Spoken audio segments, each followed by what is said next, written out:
So, a pleasant evening to our dear listeners. We hope that you're all doing well. So, everyone, I am Cherise Belen, and I'm with Mr. Clifford Biana, and we are your hosts for tonight's podcast entitled Creative Conversation Exploring the Artistry of Carlos P. Romulo. So, partner, before we introduce our dear guest for tonight's podcast, can you share facts about our national artist, Carlos P. Romulo? Ayan. Yes, partner. So, eto yung na-research ko. Carlos P. Romulo was born on January 14, 1898. His multifaceted career spanned 50 years of public service as an educator, soldier, university president, journalist, and diplomat. It is common knowledge that he was the first Asian president of the United Nations General Assembly, then Philippine ambassador to Washington, D.C., and later Minister of Foreign Affairs. Essentially, though, Romulo was very much into writing. He was a reporter at 16, a newspaper editor by the age of 20, and a publisher at 32. He was the only Asian to win America's coveted Pulitzer Prize in Journalism for a series of articles predicting the outbreak of World War II. Romulo, in all, wrote and published 18 books, a range of literary works which included The United, which is a novel, I Walk with Heroes, an autobiography, I Saw the Fall of the Philippines, Mother America, I See the Philippines Rise, wartime memoirs.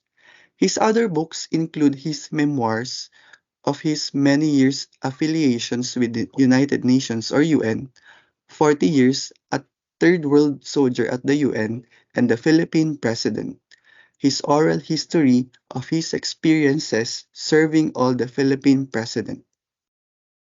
In 1982, he was named a National Artist for Literature by the Philippine government, and later he died on December 15, 1985.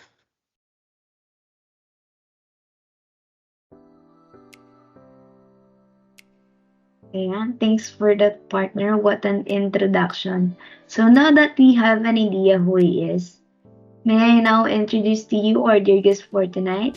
So everyone, let us all welcome Miss Bea Bianca De Leon, Miss Mariluz P. Pantin, of course, Mr. Ivan Veredo. So hi, our dear guest. Hello, good Hello evening. Hello. guys, good evening. Hi guys, good evening. So, syempre, magkumustahan session muna tayo, di ba? Kumusta ka? Let's start with Miss Bea. Hello. Ayun, okay lang naman. It's nice na ma-invite ulit sa podcast na to kasi 'di ba nakaraan, na-invite na rin ako dun sa Titanic and ayun, masaya ako kasi na-invite ulit ako sa podcast na to. Ayan, thank you, Miss Bea. Next will be Miss Faye. Hi, hello guys. So, masaya kasi meron na naman tayong bagong podcast and ang maganda doon is ang itatakal natin ngayong gabi is yung sariling atin. Unlike nung nakaraang podcast is sa ibang lugar siya. So, ngayon naman is about Philippines. Ganon. So, mas makaka-relate tayo neto. So, sana mas marami kayong matutunan ngayong gabi. Ayan, thank you, Miss Faye. Syempre, marami tayong matututunan for tonight's podcast. And last but not the least, Mr. Ivan. Ayan. Hello. So, syempre, tulad ni Miss De Leon and Miss Faye, excited din to share some insights about or kung ano yung mga matututunan natin tonight with Mr. Carlos P. Romulo. So, ayun.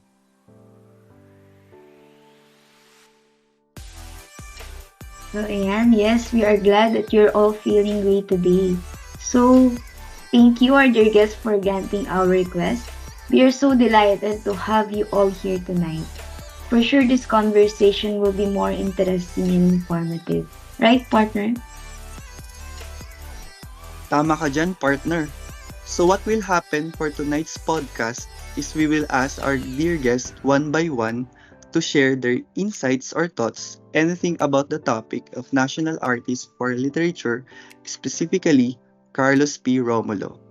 And as we delve into the life and works of Carlos P. Romulo, we aim to unravel his profound impact on Philippine literature and his significant contributions to the country's cultural heritage. Our guest will shed light on his literacy achievements, his role in shaping Philippine literature, and his legacy as a national artist. Kaya, wag na nating patagalin pa, partner. Let's start. Yes, without further ado, let us proceed to our first question. So let us have Miss Nerion to answer. So among the works of Carlos P. Romulo, ano ba yung pinakatumatak sa'yo? And yung mga books na nagbigay aral sa'yo? So ayun, before ko sagutin yung question na yan, I would like to thank first dito sa channel na to na for inviting me to be on your podcast tonight to explore the artistry of Carlos P. Gomulio. So ayun, I'm excited nga to share my insights and engage in this meaningful conversation. So to answer that question, sa dinami-daming work or books ni Carlos P. Gomulio, ang tumatak sa akin and pinaka-nagustuhan ko is yung I Saw the Fall of the Philippines ni Carlos P. Gomulio.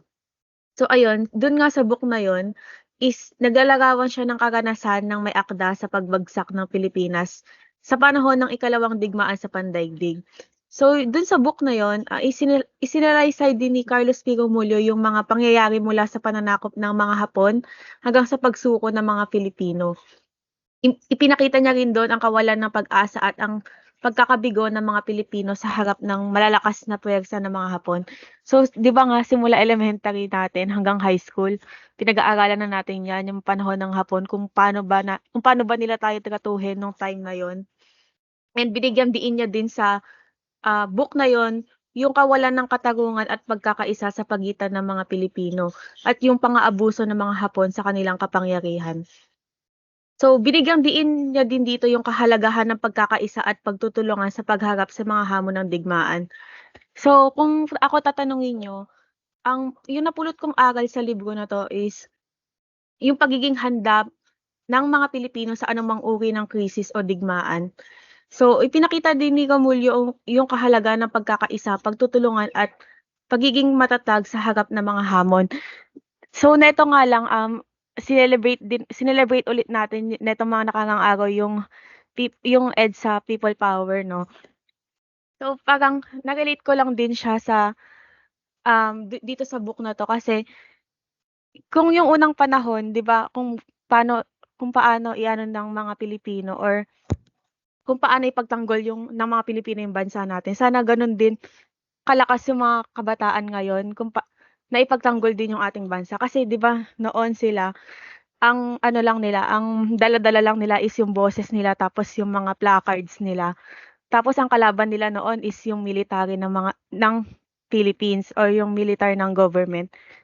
So, grabe lang na parang nakaka-proud lang yung unang panahon kasi grabe silang magkaisa nun. Na dala-dala lang yung placards nila, mapatalsik lang yung Marcos sa government natin. So ayun, sana lang na hanggang ngayon is nagagawa natin is tapos nakikiisa rin tayo sa mga tao na gustong ipaglaban yung bansa natin. So ayun, sa kabuuan nung mensahe nung libro na kwento ay naglalayong magbigay ng inspirasyon sa mga mambabasa na hindi tayo sumuko sa harap ng mga pagsubok at magtulungan tayo upang mapanatili natin yung kalayaan at dangal ng ating bansa. So ayun lang. Thank you for that, Miss Bea, for sharing your remarkable thoughts. It is indeed great to hear and know that. Grabe, no? May nabasa nga ako eh. Tama yun. Sabi nga, ang mga Amerikano, ipinakilala nila sa atin ang demokrasya. Pero tayong mga Pilipino, ipinakilala natin ang demokrasya sa mundo. Tama ba, partner? Yeah. Yes, you are correct, partner. So thank you so much, Miss De Leon, for that very informative answer. We are Thank you very rin glad po. that you have shared that kind of information. Mas lalo naming na-appreciate yung mga works ni Mr. Carlos P. Romulo. Thank you. Ayan. Next will be Mr. Ivan. Hi, Sir Ivan. Hello, good evening. So, for your question, how does literary works of Carlos Romulo helps or inspires a student like us? Siguro for me, it is very evident naman sa artist kung how proud he is being a Filipino. His works can serve as an eye-opener to be proud and stand for our country. And his love for his country also. Siguro it is deeply rooted with his background na rin na kung paano siya nagsilbi sa sarili nating bansa. And siguro he can also be an inspiration to us students to also develop the patriotism na sa atin mismo. Kasi 'di ba, we all know naman na no one will love our country than us Filipinos. Siyempre, hindi naman natin pwede asa sa mga dayuhan na mahalin ang bansa natin. Although we have the resources to attract them, like our natural resources, down to our very own people, but at the end of the day, siyempre lahat nakasalalay pa rin sa ating mga Pinoy. Tsaka siguro one to admire sa artist natin tonight is his political beliefs. Talagang we must adore and be inspired by his works, especially in our generation na darating na yung panahon na mas kailangan na nating magising at matuto with our past and pick the right leaders to serve this country. So ayun, siguro isa din sa mga power ng literature na sana mas gamitin at mas ma-appreciate pa ng mga manunulat at mambabasa natin sa bansang to na these literary works are not just something to read or for entertainment purpose only. That makita natin how does the author will use his talent to inspire lots of people and learn sa mga sinusulat nila. And ayun, I just hope na sana may napulot yung mga nakikinig sa atin tonight. Thank you. Yes, thank you for that, Mr. Breda, for that insightful talk. Really appreciate what you have shared with us. So now let us move on naman kay Miss Faye to answer our final question. So, how do you think Carlos Romulo's writing on politics can influence the perspective and action of today's generations, especially in understanding and engaging with political issues? So, good evening, everyone. So, bago tayo tumungo dun sa sagot, yung issue na patungkol sa politika is malaking usapin talaga siya sa bansa natin simula pa nung huling halalan na pangpangulo. So, to answer that question, Carlos Romulo wrote about politics in a way that can teach us a lot today. Like, his writings help us understand how politics works and why it's important. And by reading his works, we can see how countries deal with problems and make decisions. Also, Romulo's ideas can inspire us, um, our generations, to get involved in politics and work for positive changes in our communities. Like tayo ang sabi nga ni Rizal, kabataan ang pag-asa ng bayan. And Romulo's ideas can inspire us to get involved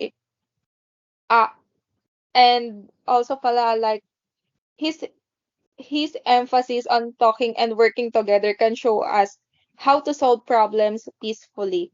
Like in short, Romulo's writings can teach us how to think about politics and how we can make difference in the world today.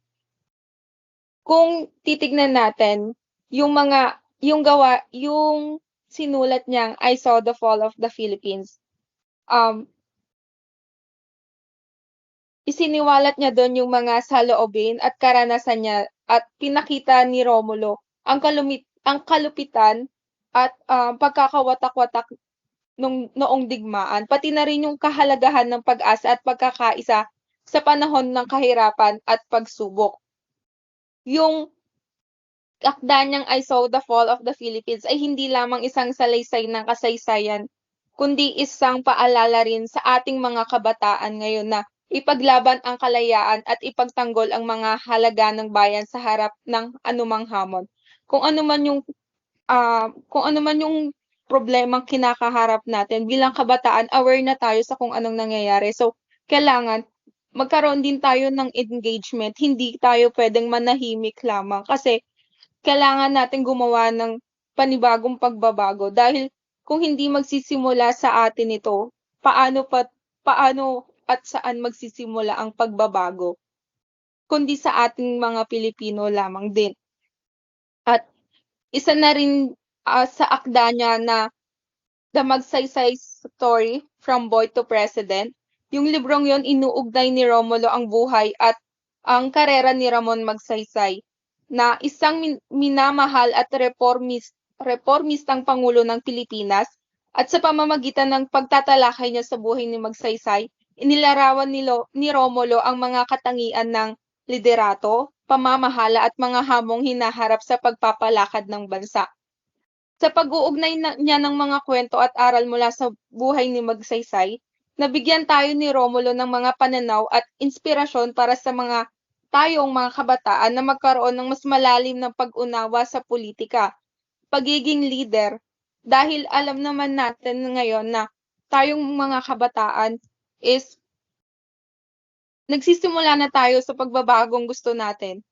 Like, nung nakaraang halalan, maraming mga kabataan ang tumakbo bilang SK candidates simula sa pagiging chairman hanggang sa pagiging kagawad. And ang tungkulin ng mga mamamayan sa pagbabago ng lipunan. At yung The Magsaysay Story from Boy to President ay naglalaman ng mga aral at inspirasyon na maaaring gabayan ang mga kabataan sa kanilang paglalakbay sa pakikibaka at pagtulong sa pag-unlad ng Pilipinas.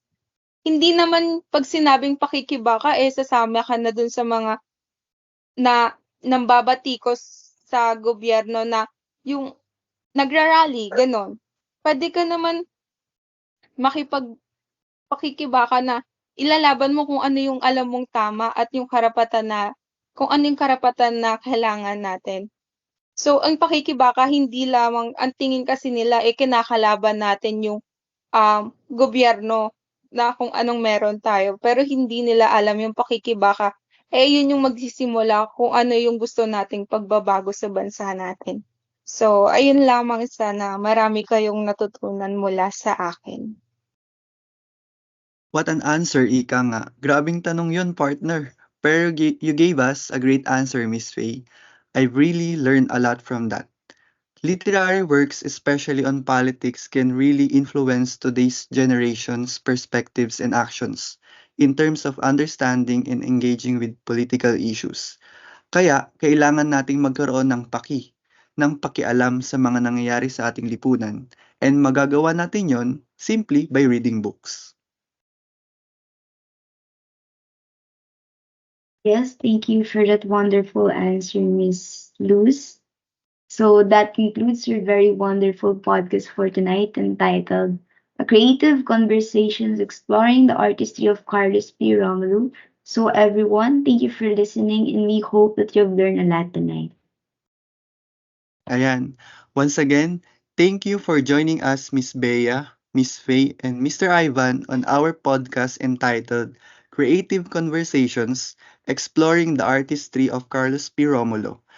We really appreciate your insights and, of course, your mere presence on our tonight's podcast. Thank you and good night, everyone.